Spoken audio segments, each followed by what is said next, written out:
this is Bear with Kyser Musical Products, and today I'm very excited to show you a no-nonsense approach to restringing your guitar. It does not involve knots, it does not involve locking tuners or anything of the sort. Just good old-fashioned tools and a proper technique. So here we go. The first thing we're gonna do, this does actually not need to be capoed at the 9th fret like every other video we've done so far. We just need to loosen these strings. So 8 half turns.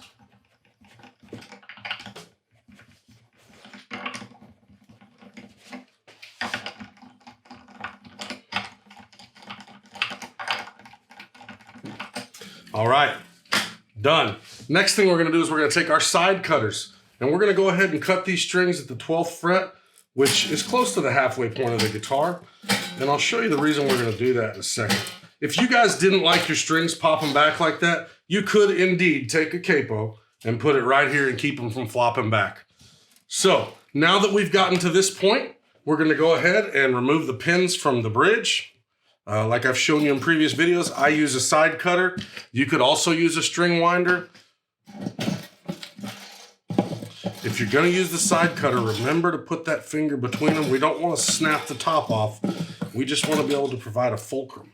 So what I'm gonna do is I'm gonna leave those there for just a second. We're gonna start with the unwound ends and we're gonna go ahead and, or outwound ends, sorry. And we're gonna pull these off. Notice how easy it is for me to take these off because I haven't done any, like I said, fancy knots or techniques like that. It's just using the guitar the way it was meant to be used. So now I'm gonna pull all 6 of those out just like that. And to keep everybody from hating you, when we throw these in the trash, we can just take them and we can tie them in a knot just like that. And now we've got all those dead ends right there. So we're gonna put those in the trash. Now, this is a good opportunity for you to give your guitar a little bit of a bath, okay? We don't mean go throw it in the shower. We just need to clean some dust. The first thing I like to do is take a good soft bristled paintbrush and go ahead and just get all those little crevices there. We're gonna get on top of here, everywhere that dirt likes to hide, on top of your bridge, depending on how you set that guitar, that's what's gonna matter, okay? So we've done that. Now, this is another crucial point where we want to go ahead and service these keys while we're here, okay? So these are sealed keys. We're going to go ahead and use our #1 screwdriver and make sure that none of these keys are actually sloppy. These feel pretty good, so I don't need to mess with them. If you did need to adjust it, you would want to firmly hold the button, place the screwdriver in there, and turn just a tiny bit. I'm talking not even a 1/16 of a turn will change these drastically. So do what feels good to you guys on that one. Now, like I said, we have sealed keys. So we have some nuts up here that we need to tighten. Well, if you happen to have some sort of multi-spanner, then you can use that tool and go through here. And these did need to be tightened. So we can do that. If you didn't have a multi-spanner, you can use a crescent wrench. I bet your dad's probably got one laying around. So we're gonna go ahead and get these snugged up.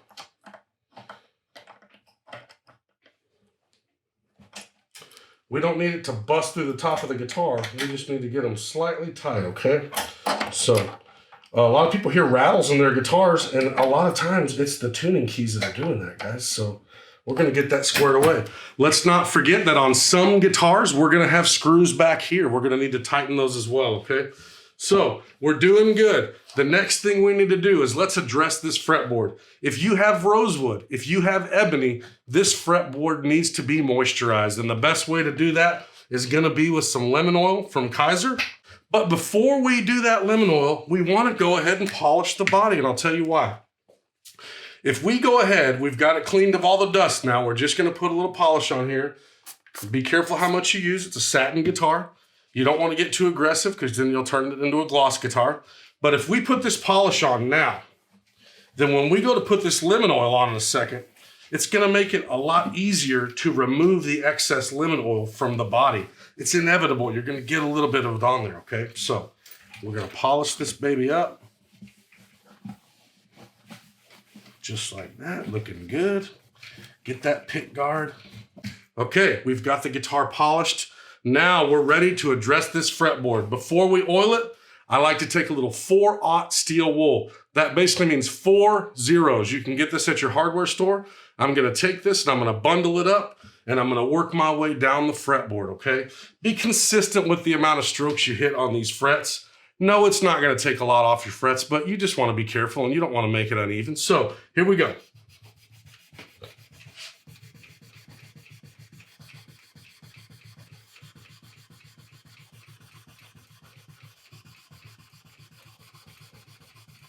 I'm going to keep it off my carpet. 6 counts if anybody's counting. Be careful once we get over the extension. We don't want to scratch the guitar.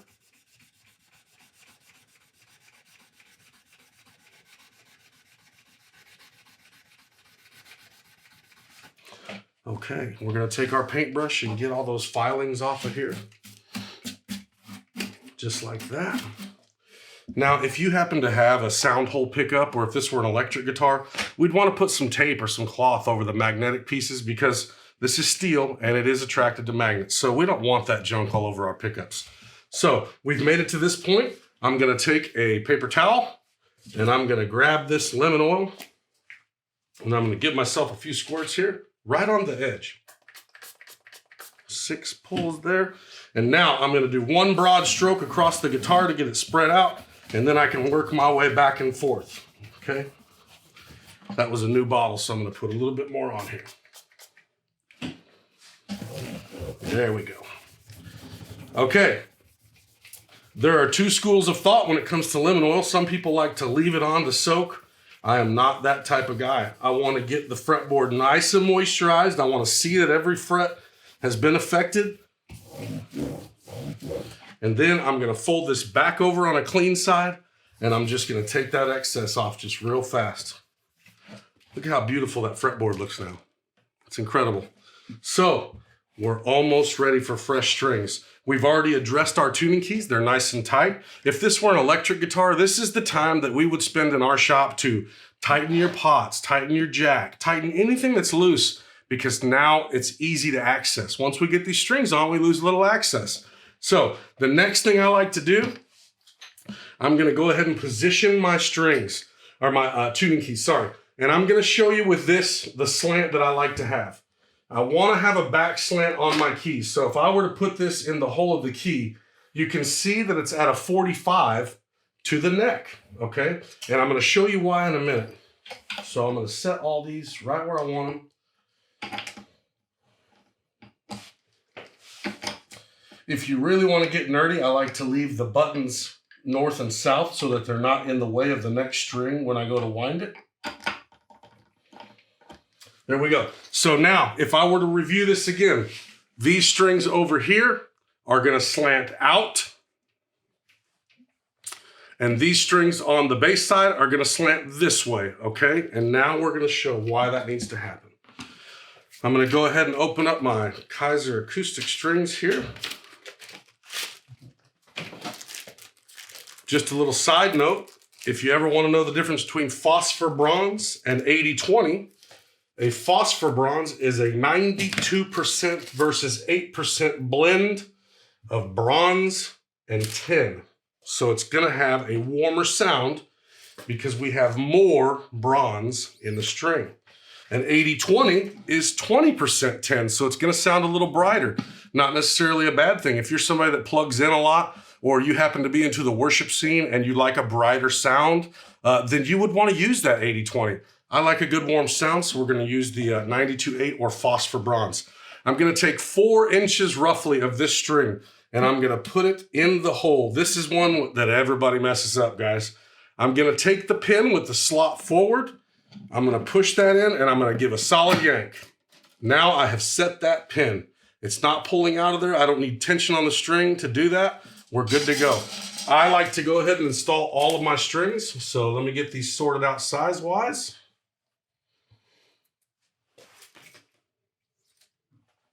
Four inches in the hole, slot facing forward, pull. It's good. Now that we've got our strings in the bridge, we're going to go ahead and get started on the headstock end. So I'm going to take this low E, I'm going to bring it forward, and I'm going to go 1 tuner past the one that I want to string, okay? So we're stringing our E, I'm going to go to the A, and I'm going to put a nice sharp bend right there, okay? If this is not a good solid bend, it's not going to work. So once we have that, we've got our tuner back slotted, so we can put this right in there. And because we've back slanted those tuners and I have that bend, I now have all the control I need over this string, okay? So what we're gonna do, pretty simple little process. We're gonna take our winder. I'm gonna refer to this as the dead end, and this will be the bent end. So we're gonna go over the dead end. As the bent end comes around, we're gonna go underneath. We'll bring this up so it's not hitting our hands and the headstock. And we're gonna continue to stack our winds downward. And because of that hourglass shape of the tuning key, they're gonna pull in to the end. And now we've got a perfectly wound string that will hold tension great. And we can stretch this string.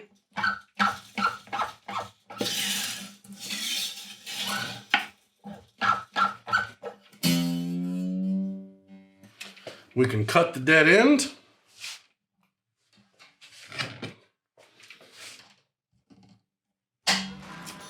And do that 5 more times and you've got yourself a restring. Here's another pro tip for you guys. We've been talking a lot about restringing, but we have not addressed what you do if you have 6 tuners in a line on the side of your guitar versus the 3 on the side, okay? So this guitar, being a vintage guitar, has what we call the safety post tuner, but it's the same concept. So I'm still gonna go ahead and get that same back slant that I would have gotten on the previous 3 on the side guitar. This is actually an even better visual representation because we have the open line on the top. So you can see what I'm talking about here. Now, if this were a non-safety post 6 in line key, then all we do is go up 2 posts instead of 1. So I'm gonna come through the guitar here.